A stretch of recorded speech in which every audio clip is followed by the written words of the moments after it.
भाग 1। जंगल, गांव और दो अलग अलग स्वभाव। बहुत समय पहले की बात है। पहाड़ों और जंगलों से घिरे एक हरे भरे इलाके में सुंदरपुर नाम का एक छोटा सा गांव बसा हुआ था। गांव के एक ओर घना जंगल था और दूसरी ओर खेत, तालाब और कच्चे रास्ते। सुबह होते ही पक्षियों की चहचहाहट, बैलों की घंटियों की आवाज और किसानों की हलचल से पूरा इलाका जीवंत हो उठता था। इसी गांव में रहता था एक गधा, जिसका नाम था धीरू। धीरू कोई साधारण गधा नहीं था। वो मजबूत, मेहनती और बेहद सहनशील था। गांव का व्यापारी सेठ हरिदास उसे रोज अपने साथ ले जाता। धीरू की पीठ पर अनाज, लकड़ी, नमक और कभी कभी पत्थरों की भारी बोरियां लादी जातीं और वो बिना शिकायत के धीरे धीरे अपना काम करता रहता। धीरू की आदत थी समय पर उठना, बिना बहस काम करना, जो मिला उसी में संतोष रखना। लेकिन उसकी एक कमजोरी भी थी, वो बहुत भोला था। किसी की बात पर जल्दी विश्वास कर लेता और चालाकी को समझ नहीं पाता। गांव के बच्चे कभी कभी उसका मजाक उड़ाते, पर धीरू मन में बुरा नहीं मानता। वो सोचता, सब अपने अपने स्वभाव के होते हैं, मेरा काम मेहनत करना है। गांव के पास जो जंगल था, उसमें रहता था एक बंदर, नाम था मुनिया। मुनिया बेहद चालाक, तेज दिमाग वाला और बातों का जादूगर था। वो पेड़ों पर उछल कूद करता, कभी खेतों में घुसकर फल चुरा लेता और कभी गांव वालों को चकमा देकर भाग जाता। मुनिया को मेहनत से नफरत थी। उसका मानना था, दिमाग से काम लो, शरीर क्यों थकाओ। वो जानता था कि कैसे दूसरों से काम निकलवाया जाए।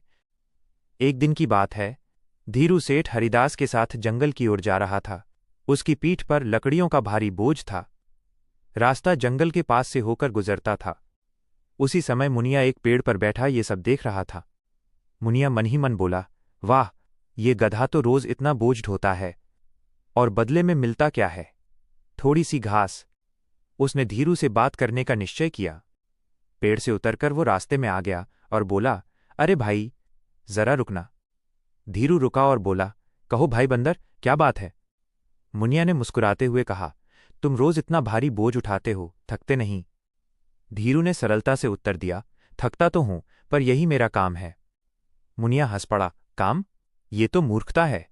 अगर तुम दिमाग से काम लो तो बिना मेहनत के भी आराम से रह सकते हो। धीरू चौंका, कैसे? मुनिया को यही मौका चाहिए था।